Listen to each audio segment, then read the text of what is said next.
Sa mga wala pa day kabaluhan na feature di ay ta sa PTV Davao.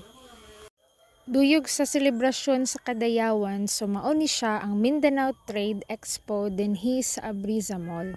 Kada tuig na gyud ni siya nga exhibit mga produkto nga gikan sa lahi-lahi nga parte sa Mindanao. Daghan kayog kapilian, mga local foods, mga handicrafts. Kahurot yung kwarta ba og di ka magpugong. Kasagaran nga naa diri mga assisted sa DTI ug sa provincial government.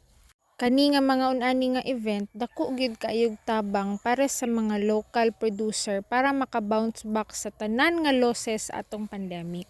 Ug tungod lagi no kay naa kining mga intervention sa mga ahensya sa gobyerno, maoy isa sa hinungdan kung nganong ang atong mga produkto kasaligan gayud.